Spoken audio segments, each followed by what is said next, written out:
कार्तिक मास के कृष्ण पक्ष की एकादशी को रमा एकादशी कहा जाता है। इस दिन भगवान विष्णु और माता लक्ष्मी की पूजा विशेष महत्व है। इस व्रत को करने से सभी पाप नष्ट हो जाते हैं और जीवन में रमा एकादशी की कथा का प्रारंभ करते हैं। बहुत समय पहले मुचुकुंद नाम के एक प्रसिद्ध राजा हुए। वे बहुत पराक्रमी, दानवीर और धर्मात्मा थे। वे सदा भगवान विष्णु की भक्ति करते थे। उनके राज्य में लोग सुखी और संपन्न थे। राजा का एक मित्र था, चंचल नाम का व्यापारी। वह बहुत धनवान तो था, अत्यंत लोभी और पापी स्वभाव का था। वह हर समय दूसरों का धन हड़पने की योजना बनाता रहता था। एक दिन वह किसी काम से वन में गया और वहां उसकी मुलाकात एक साधु से हुई। साधु ने उसे देखा और कहा, वत्स, तू बहुत पाप करता आया है। अब यदि तुम मुक्ति चाहता है तो रमा एकादशी का व्रत कर। यह व्रत करने से तेरे सभी पाप नष्ट हो जाएंगे।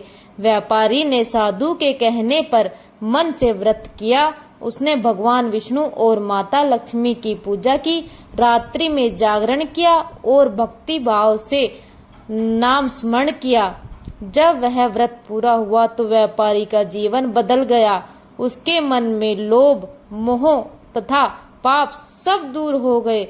उसने धर्म और दया का मार्ग अपनाया। रमा एकादशी की दूसरी कथा का वर्णन करती हूँ।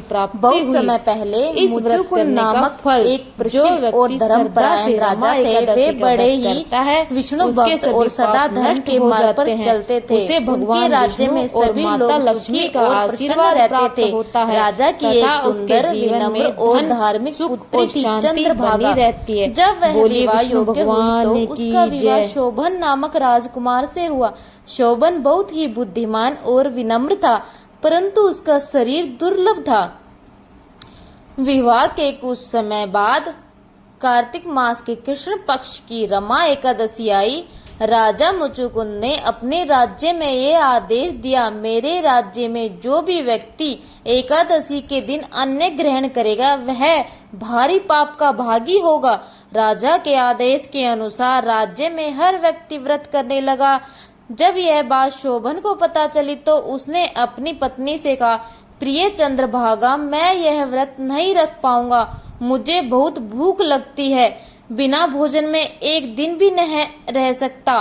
चंद्रभागा बोली, स्वामी, मेरे पिता के राज्य में कोई भी व्यक्ति एकादशी के दिन भोजन नहीं करता।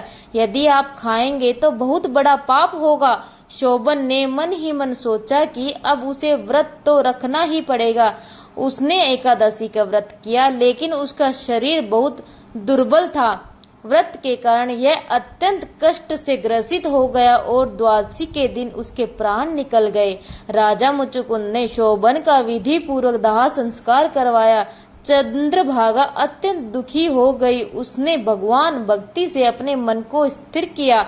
कुछ समय बाद रमा एकादशी के व्रत के प्रभाव से शोभन को मंद्राचल पर्वत पर एक अत्यंत सुंदर दिव्य नगर प्राप्त हुआ। उस नगर में सोने चांदी के महल, रत्न जड़ित द्वार, सुगंधित बाण और स्वर्ग जैसी शोभा थी। यह सब उसी व्रत के पुण्य से संभव हुआ था। एक दिन राजा मुचुकुंद का मित्र सुमेधा ऋषि भ्रमण करते हुए वहां पहुंचा। उसने जब यह दिव्य राज देखा तो चकित रह गया। वहां शोभन को देखकर उसने पूछा, राजकुमार, आप तो पृथ्वी के राजा मुचुकुंद के दामाद हैं। अब यह दिव्य राज आपको कैसे प्राप्त हुआ? शोभन ने कहा, हे मुनिवर, यह सब रमा एकादशी का ही फल है। मैंने यह चंद्र भागा के कहने पर व्रत किया था, किंतु यह राज्य अभी अस्थायी नहीं है, क्योंकि मैंने ये व्रत पूरे श्रद्धा भाव से नहीं किया था। सुमेधा ऋषि ने यह बात जानकर चंद्रभागा को सुनाई। यह सुनते ही चंद्रभागा बोली, मुनिवर, यदि मेरे पति का राज्य अस्थायी है तो मैं भी वहां जाकर उसे स्थायी बनाना चाहती हूँ।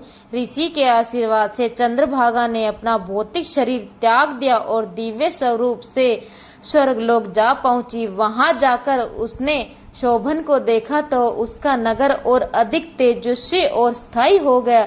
दोनों पति पत्नी ने भगवान विष्णु को और माता लक्ष्मी की अनन्य भक्ति से वैकुंठ धाम की प्राप्ति की।